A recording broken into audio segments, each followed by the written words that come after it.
కాంగ్రెస్ లో ఏం జరుగుతుంది? సీఎం రేవంత్ పై ఎమ్మెల్సీ తీన్మార్ మల్లన్న తిరుగుబాటు చేయబోతున్నారా? బీసీ కులాల వారిని రేవంత్ చిన్న చూపు చూస్తున్నారా? తీన్మార్ మల్లన్న చెప్పిన వినతిని రేవంత్ పట్టించుకోకపోవడంతోనే ఆగ్రహం కట్టలు తెంచుకుందా? త్వరలో ఆయన ఎమ్మెల్సీ పదవికి రాజీనామా చేయబోతున్నారా? బీసీ బిడ్డల సమావేశంలో మల్లన్న మాటలు దేనికి అర్థం? మల్లన్న వార్నింగ్ పై కాంగ్రెస్ నేతలు ఏమంటున్నారు?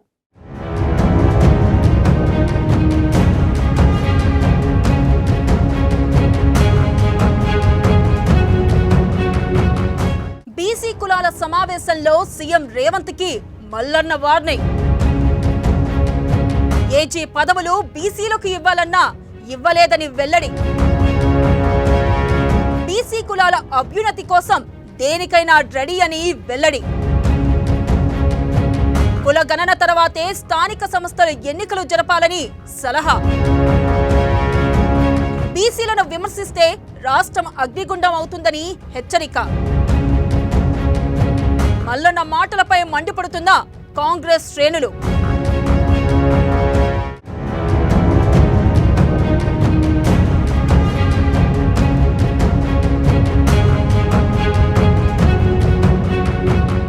తీన్మార్ మల్లన్న దాదాపుగా ఈ పేరు తెలంగాణ సమాజానికి పరిచయం అక్కర్లేని పేరు. పల్లా రాజేశ్వర్ రెడ్డి రాజీనామాతో నల్గొండ, వరంగల్, ఖమ్మం జిల్లా పట్టభద్రుల ఎమ్మెల్సీ స్థానానికి ఉప ఎన్నిక వచ్చింది. ఎన్నికల్లో కాంగ్రెస్ బలపరిచిన అభ్యర్థి తీన్మార్ మల్లన్న, బీఆర్ఎస్ బలపరిచిన అభ్యర్థి ఆనుగుల రాకేష్ రెడ్డిపై విజయం సాధించారు. ఎమ్మెల్సీగా ఎన్నికైన తర్వాత పలుమార్లు ఆయన రేవంత్ రెడ్డిని కలిశారు. అయితే ఆ మధ్య ప్రభుత్వం advocate general, additional advocate general పదవులను భర్తీ చేసింది. ఆ పదవులు రెడ్డి సామాజిక వర్గానికి ఇచ్చింది. అయితే ఆ పదవులను బీసీ కులాల వారితో భర్తీ చేయాలని తీన్మార్ మల్లన్న రేవంత్ రెడ్డికి విజ్ఞప్తి చేశారట. అయితే ఆ విజ్ఞప్తిని రేవంత్ రెడ్డి తోసిపుచ్చారట. బీసీ కులాలకు ఆ పదవులు ఇచ్చేంత ఆసక్తి తనకు లేదని చెప్పారట రేవంత్.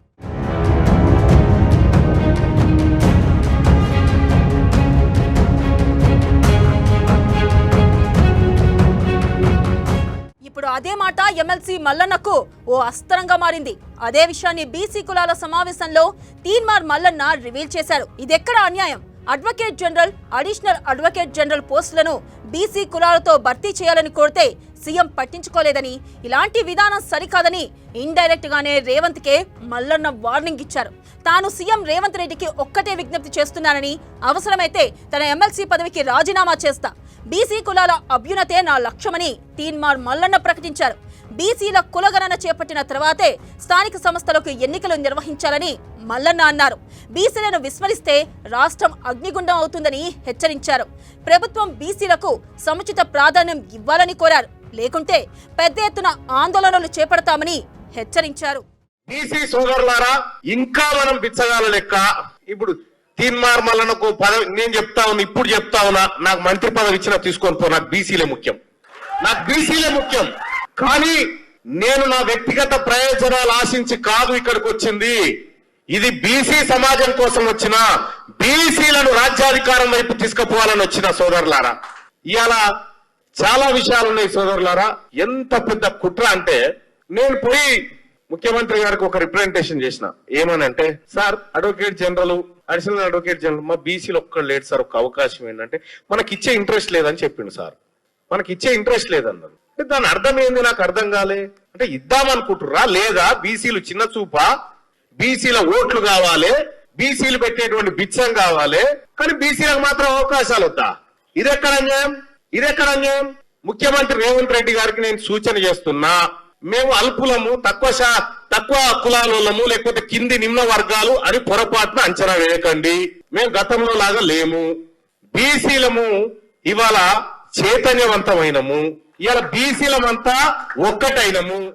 ఒక్కసారిగా తీన్మార్ మల్లన్న సీఎం రేవంత్ రెడ్డిపై సంచలన వ్యాఖ్యలు చేయడం ప్రాధాన్యం సంతరించుకుంది. అయితే తీన్మార్ మల్లన్న ఎమ్మెల్సీగా గెలిచిన తర్వాత విద్యాశాఖ మంత్రి అడిగారని, అయితే దానికి రేవంత్ నో చెప్పడంతోనే తీన్మార్ మల్లన్న యూటర్న్ తీసుకున్నారని, రేవంత్ రెడ్డిని బెదిరింపులకు గురి చేస్తున్నారని, అయితే ఇలాంటి బెదిరింపులకు రేవంత్ రెడ్డి భయపడరని, బీసీల అభ్యున్నతి కోసం రేవంత్ రెడ్డి ప్రభుత్వం చాలా చేస్తుందని మల్లన్న మాటలు ఆయన వ్యక్తిగతం అంటూనే దానికి కాంగ్రెస్ పార్టీకి ఎటువంటి సంబంధం లేదని హస్తం పార్టీ నాయకులు సామాజిక మాధ్యమం వేదికలలో ప్రచారం చేస్తున్నారు.